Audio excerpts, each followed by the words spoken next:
मैंने क्लास 10 तो पास कर लिया, अब क्या करना है, आइए बात करते हैं। मैंने क्लास 10 तो पास कर लिया और आगे क्या, अब क्या करना है, क्या नहीं लेना है, क्या करना है। आर्ट्स ले लिए तो लोग बोलेंगे आर्ट्स वो तो पढ़ता नहीं था बोल के आर्ट्स ले लिया। कॉमर्स लूँगा तो आगे क्या करना है, फ्यूचर क्या है कॉमर्स में।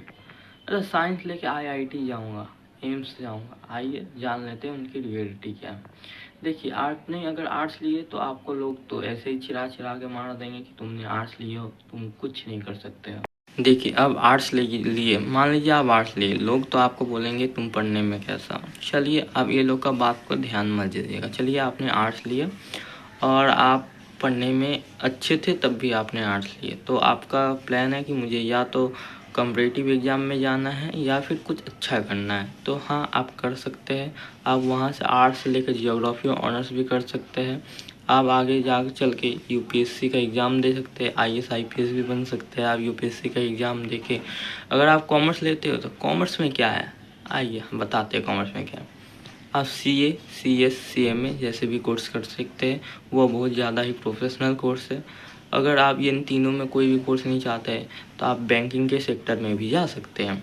चलिए आप बताते हैं साइंस। चलिए अगर साइंस लिए हो तो आपका प्लान होगा या तो मुझे MBBS करना है, MBBS जाना है, IIT जाना है। चलिए बताते हैं, अगर आपको MBBS जाना है तो आपको एक एग्ज़ाम पास करना पड़ेगा जिस एग्ज़ाम का नाम है नीट। हाँ जी हाँ, नीट का एग्ज़ाम होता है जो आपका मे बी 720 मार्क्स का होता है और उसमें आप अच्छा मार्क्स लाके एक MBBS कॉलेज पा सकते हो। अगर आपका रैंक बहुत अच्छा होता है तो आप एम्स भी पा सकते हो। जी हाँ, अगर आपका बायो नहीं है, आपका मैथ है, तो आपके लिए IIT बेस्ट है, आप IIT भी जा सकते हो। उसके लिए आपको JEE का एग्ज़ाम देना पड़ता है। जी हाँ, JEE का एग्ज़ाम होता है, वह आपका मे बी 300 से 400 मार्क्स का होता है। वह आप अगर देते हो तो आपको अच्छा गवर्नमेंट कॉलेज मिल जाएगा, जस्ट आपको IIT भी मिल सकती है। मुझे ना ही IIT जाना है, ना ही एम्स जाना है, मुझे ना ही मेडिकल सेक्टर में जाना है, ना ही इंजीनियर बनना है। मुझे कोई अदर कोर्स चाहिए तो आप NDA कर सकते हैं। जी हाँ, NDA हम बता दें उसका इंटरव्यू आपका UPSC से भी टफ होता है, बट हाँ वह एग्ज़ाम बहुत अच्छा होता है। वो आपका 16.5 साल में ही एग्ज़ाम होता है, 16.5 से आप 19 साल तक वो एग्ज़ाम दे सकते हो।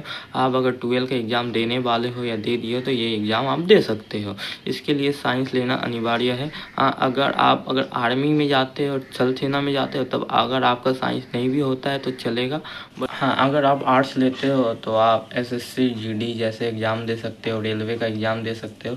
आप रेलवे का एग्ज़ाम, SSC GD का एग्ज़ाम कॉमर्स साइंस फील्ड से भी दे सकते हो, बट कॉमर्स साइंस फील्ड से आपको मे बी कॉलेज ज़्यादा जाना पड़ सकता है क्योंकि वहाँ उसका प्रैक्टिकल होता है, तो इसीलिए आप आर्ट्स फील्ड से रहिए। आर्ट्स फील्ड से आपको ईजी पड़ेगा।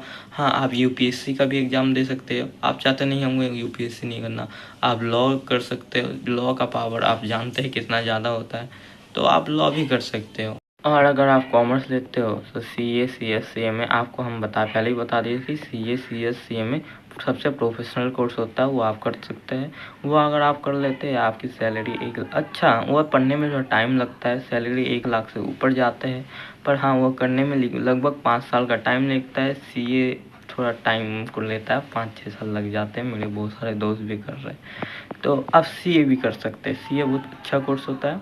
हाँ, अगर आप चाहते हैं नहीं हम कॉमर्स से हमको गवर्नमेंट जॉब का कर सकते हैं तो कर सकते हैं, आपका मन है। आप इसके लिए IGNOU में एडमिशन ले सकते हैं। IGNOU से आप एडमिशन लेते हो तो आप अच्छे से पढ़ सकते हो। ओपन यूनिवर्सिटी में एडमिशन ले लो, आराम से पढ़ो, कोई झंझट नहीं। आप एक चीज़ ध्यान रखिए कि एक सिंगल पेपर आपका फ्यूचर डिसाइड नहीं कर सकता, इसीलिए आप अच्छे से पढ़ने पर ही आप फ्यूचर में सक्सेस होंगे, ऐसा नहीं है। इसीलिए आप जो भी करो मन लगा कर करो। जी हाँ, आप एक दिन ज़रूर सक्सेस होइएगा।